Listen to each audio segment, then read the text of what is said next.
हाँ, ये इतने दिनों बाद वीडियो डाल रही हूँ मैं। तबीयत ही ख़राब चल रही थी मेरी। वैसे ठीक ही कब रहती है, पूरा टाइम या तो मैं बीमार रहती हूँ कुछ। आज तो मुझे इतनी गर्मी लग रही थी कि पूछो मत। मतलब जब ये वीडियो रिकॉर्ड करी थी तब की बात है।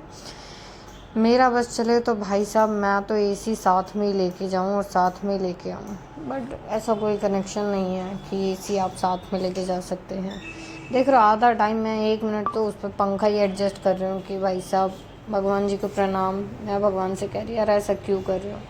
कलयुग में सच में पता लगता है कि पाप बहुत बढ़ गया है, क्योंकि जिस हिसाब से गर्मी बढ़ रही है मुझे लगता नहीं है कि ज़िंदा बचूंगी मैं। हाँ, आप लोग कह रहे होगे कि खाना पीना ये पैकेट्स वगैरह ये सब तो कोटा है। ऑफिस में दिन काटने के लिए कुछ ना कुछ करना पड़ता है, खाना पीना। ब्लूटूथ लगाए मैंने, चाय का वेट कर रही थी मैं, कुछ वीडियोस भी देख रही थी। मेरे को देखना था, शॉपिंग वॉपिंग करना था। बालों से बड़ा परेशान रहती हूँ मैं। परेशान इन द सेंस यार, दो मुँहे बाल बहुत है ज़िंदगी में। दो मुँहे लोग तो थे ही मेरे, अब दो मुँहे बाल भी बहुत बढ़ गए हैं। फिर मैं कुछ पर्स वर्स देख रही थी। अब लेडीज़ पर्स हमें यूज़ करना पड़ता है, अब बड़े हो रहे हैं हम भी धीरे धीरे। लड़की से हम भी वुमेन बन चुके हैं। वैसे मैं ये काम कर रही थी, कोई पर्स वर्स नहीं देख रही थी। पूरा टाइम मैं शॉपिंग ही नहीं करती रहती हूँ ऑफिस में।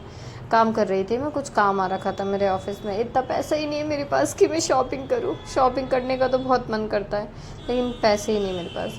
मेरा सर दर्द हो रहा था, मैं थोड़ी देर लेट जाऊँ क्या, इधर उधर। मतलब बेचैन रहती हूँ मैं, पूरा टाइम बेचैन रहती हूँ। एक आत्मा परेशान नहीं रहती है, वो आत्मा मैं ही हूँ।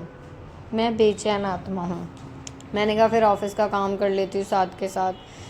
काम करते करते करते करते मेरे माइंड में कुछ खुराफाती चल रहा था, उसको मैं कंप्लीट करूँगी। बट देख रहे हो क्या टाइपिंग स्पीड है मेरी। मैंने कहा चलो ठीक है, स्लीपर उतारी अपनी। इतनी देर बाद तो मुझे ये याद आया कि मुझे स्लीपर उतारनी है। मुझे कुछ याद ही नहीं रहता है, मैं धीरे धीरे सब कुछ भूल रही हूँ, बस अपना नाम ना भूल जाऊँ।